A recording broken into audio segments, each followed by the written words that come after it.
नमस्कार, मेरा नाम मयंक कुमार है और मैं कक्षा 9वीं C का छात्र हूँ। मेरा अनुक्रमांक है 16। तो आज हम पढ़ेंगे भाषा। भाषा क्या होता है, आइए जानते हैं। आज हम पढ़ेंगे भाषा का महत्व, भाषा का विभाषा, भाषा का प्रकार, भाषा हमारे विषय में क्या महत्व है, भाषा का हमारे जीवन में क्या महत्व है। भाषा कितने प्रकार की होती है। भाषा आपको पता होगा, आपने आज तक 2 प्रकार सुने होंगे या किसी ने 3 भी सुने होंगे। तो आज हम पढ़ेंगे तीनों प्रकार के बारे में। पहला होता है मौखिक भाषा। मौखिक भाषा क्या होता है हम वो भी पढ़ेंगे। लिखित भाषा, सांकेतिक भाषा। मौखिक भाषा जब 2 या 2 से अधिक शब्द लोग अपने सामने बैठते हैं, आपस में बात करते हैं या कोई व्यक्ति भाषण आदि के माध्यम से अपने विचार व्यक्त करता है। इसके अंदर हम बोलकर, जैसे कि अब मैं आपको बताकर अपने पीपीटी मतलब अपना जो प्रेजेंटेशन है उसको प्रेजेंट कर रहा हूँ, तो वो भी भाषा की उसमें आएगा। जैसे कि हिंदी, इंग्लिश, अंग्रेजी, उर्दू, फारसी।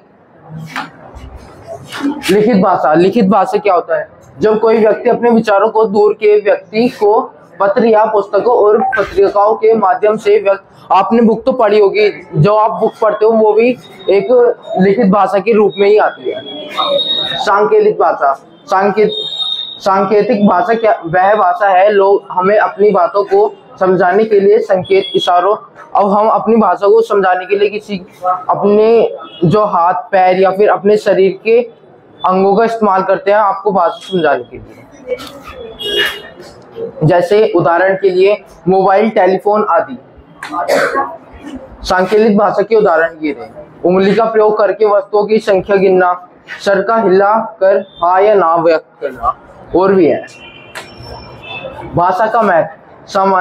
सामान्यता भाषा को वैचारिक आदान प्रदान का माध्यम कहा जाता है।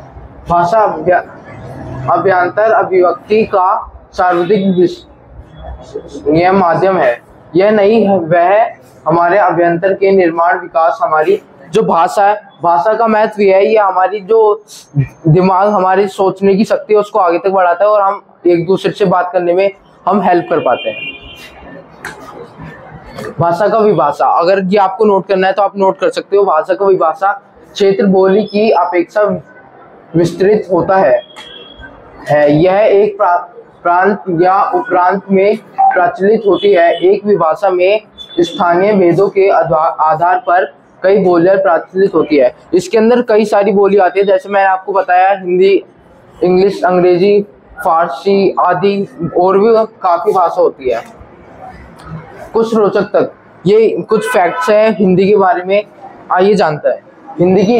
हिंदी को इसका नाम फारसी शब्द, जो फारसी एक फारसी लैंग्वेज थी पुराने जमाने में, उससे हिंदी बना है।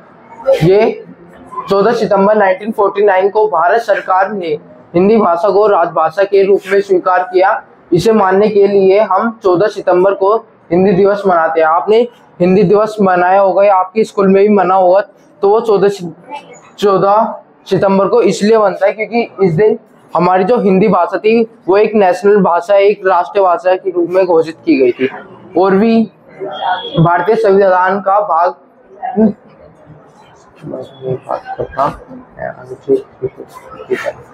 इसमें अनुच्छेद मतलब जो आपका लॉ वगैरह होता है उसमें 343 के तहत संघ की अधिकारी भाषा को मंजूरी दी गई है, जिसके देवनागरी लिपि में हिंदी और अंग्रेजी शामिल है। इसके अंदर जो हिंदी में लिपि, अंग्रेजी, ये सब भाषा है, ये सब होती है। 1965 में हिंदी के केंद्र सरकार की एकमात्र कामकाजी भाषा बन गई। जो 1965 था उसके अंदर जो लिखने की भाषा थी वो हिंदी एक ऐसी भाषा थी जो लिखने के लिए कामकाज के अंदर यूज होने लगी। धन्यवाद।